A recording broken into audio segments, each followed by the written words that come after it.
nombre es López Amelia. Les voy a enseñar todo lo referente al telar, en cuanto al manejo, la lubricación y ajuste. Ustedes cuando llega a su casa, el telar llega así. Ya tiene una parte de tejido hecho, que esto de fábrica es para controlar el correcto funcionamiento del telar, y todo enhebrado. Esta parte de atrás se encuentra embalada.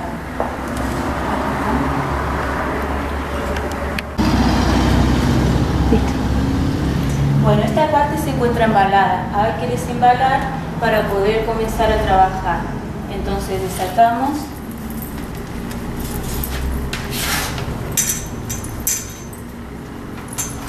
Este es un carretel grande, el cual se tiene que poner por sobre esta barra y poner los piecitos que van a ser de apoyo.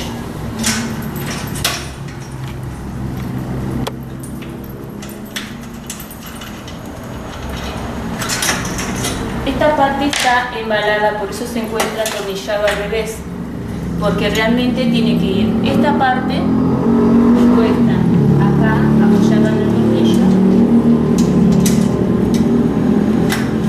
y luego atornillamos.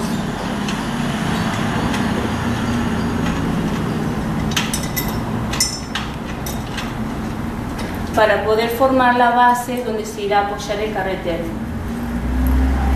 Lo mismo hacemos de otro lado.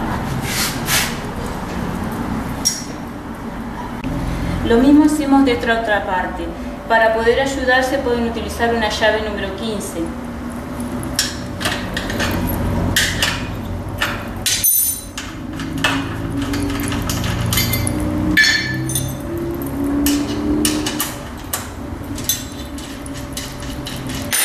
Apoyamos esto sobre el tornillito, el piecito, pero no atornillamos porque tenemos que colocar el carretel primero. El carretel lo pasamos por sobre esta barra. Vamos a estirar para que los hilos se acomoden sobre el hierro. Luego ponemos el eje sobre los orificios y por último atornillamos.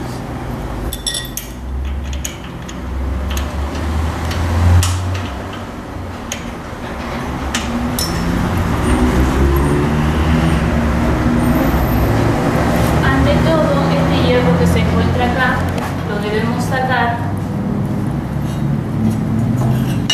porque es la base donde va a ir el carretel de hilo grueso.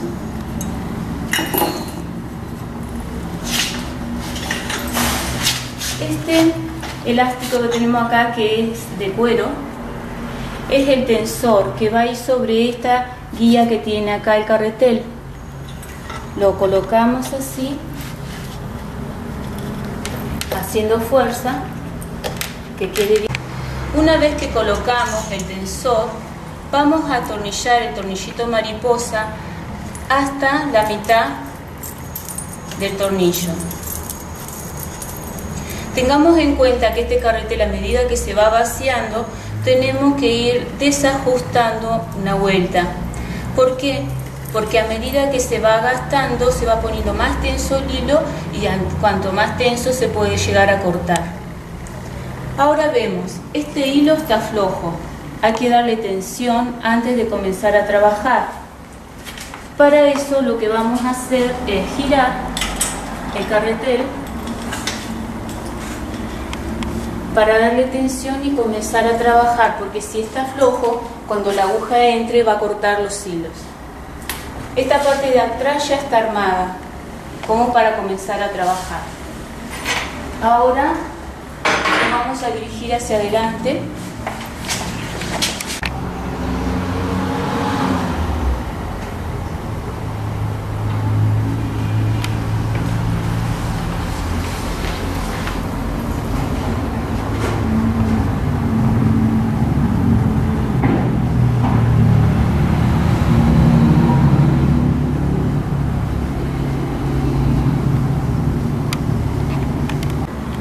Bueno, primero antes de comenzar a tejer, observamos que la aguja está muy cerca del tejido. No podemos comenzar así, tenemos que retrocederla al punto de inicio. Para eso nos ayudamos para retroceder la aguja, la ponemos en el punto de inicio. Luego colocamos el hilo grueso en este pie, lo ponemos bien debajo del arito para que el hilo se desplace y no se corte. Pasamos así, ahí, ahí.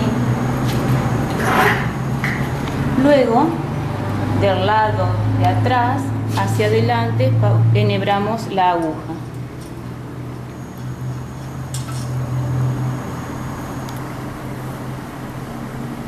El hilo lo colocamos sobre la tela. Una vez que ya tenemos posicionado el hilo, probamos la tela si está bien tensa y comenzamos a tejer. Encendemos. En el caso que se coloque un hilo más fino, acá tenemos que hacer que salte de a un diente para que la tela quede homogénea, si no va a quedar abierto. En el caso de que quieran hacer trapo rejilla, tienen que hacer que se desplace de a 3 o de a 2. Para eso, para que esto salte de a 3 o a 2, tenemos que regular justamente esta agarradera. Cuando llegan a su casa hacen la marca bien ahí, que es justamente el punto para el trapo de piso.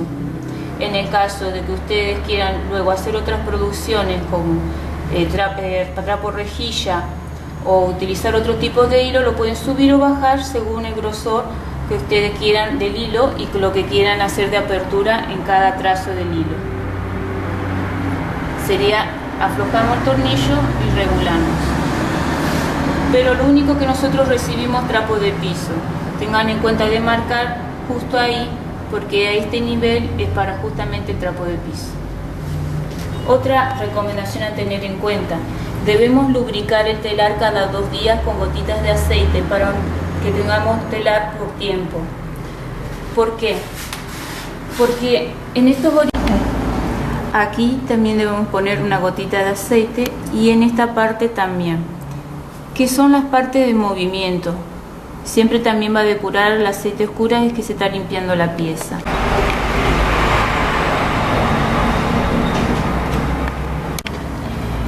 Esta parte es de rulemanes, porque este es un telar a rulemanes. Si fuera a bujes, también tendría una pieza similar como la que le pondríamos aceite allá, pero en estas y esta parte también.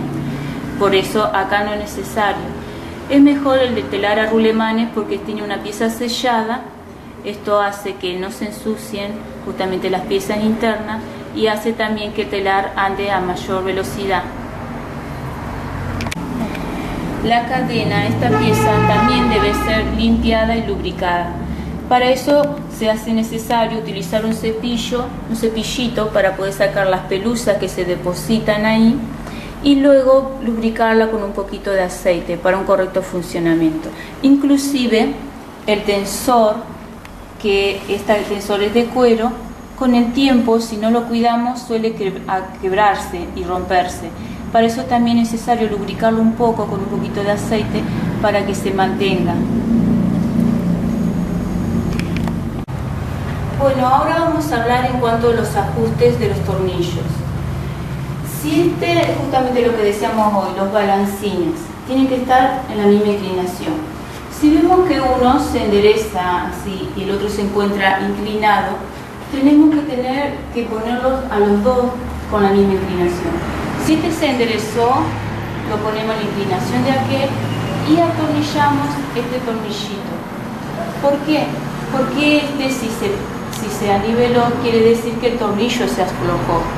Lo debemos poner a la misma posición ambos para que abra la misma apertura a ambos lados, para que se produzca bien el tejido.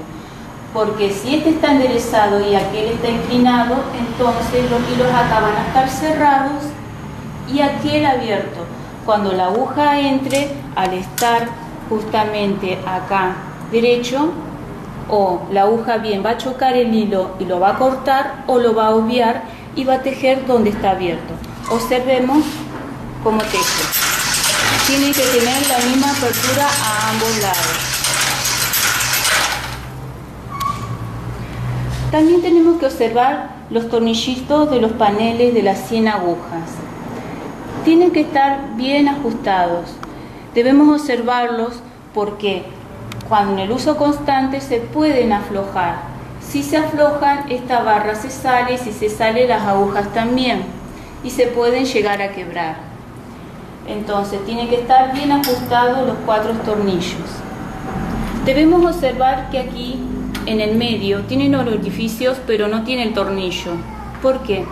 Porque de fábrica utilizan este orificio para poder nivelar la barra y poner en posición las agujas. Luego se sacan, porque si tuviera el tornillo ahí, las agujas harían fuerza y se quebrarían. Observen que cuando el telar anda, las agujas se mueven con libertad. Entonces, no se debe poner un tornillo porque acá sujetaría mucho y las agujas harían mucha fuerza. Si se llega a quebrar una aguja justo en el medio, lo que hay que poner es un hilo guía para sostener justamente la ubicación de las otras agujas. Luego retirar y sacar la aguja rota, poner la nueva y luego volver a posicionar las agujas restantes. Entonces, para evitar todo ese trabajo, no hay que poner tornillo acá y hay que tener en cuenta siempre fijarse que estén bien ajustados los tornillitos. Otro tornillo importante es justamente la de la aguja, el brazo de la aguja. Observemos que el brazo se mueve. Es necesario que este tornillo, que es el más grande del telar, tenga un ajuste como el siguiente: fuerza hasta el tope y media vuelta de retroceso. Esa media vuelta de retroceso hace que este brazo se mueva de esta forma. Observemos la continuidad del brazo. Acá tiene una doble tuerca, pero también tiene una pequeña separación. Es necesario pues esta separación para que permita el movimiento, pero no tiene que estar muy separado, porque si se llega a aflojar uno de estos se cae. Este movimiento que está en libertad puede hacer que este hierro choque con esto, y esto nos estamos demostrando que está muy separado de aquí. Si esto se separa y hace un golpeteo acá, lo que va a hacer que la aguja vibre y corte algunos hilos del tejido. Por eso tenemos que tener en cuenta que solo tiene esta amplitud de separación. Ahora continuamos observando la aguja y vemos que acá hay doble tornillo y una pequeña separación también. Esta es necesaria para que permita el movimiento de la aguja principal. Están estos dobles tornillos que permiten mantener justamente el nivel adecuado para el movimiento. Si se llega a caer uno, debemos colocarlo justo como estaba para que la aguja funcione bien y no haga una vibración. Otro punto a tener en cuenta: la aguja también se lubrica. Se debe lubricar de esta forma hasta la mitad, no toda, porque va a ensuciar la tela. Este aceite que pusimos hasta ahí, con el funcionamiento de la aguja,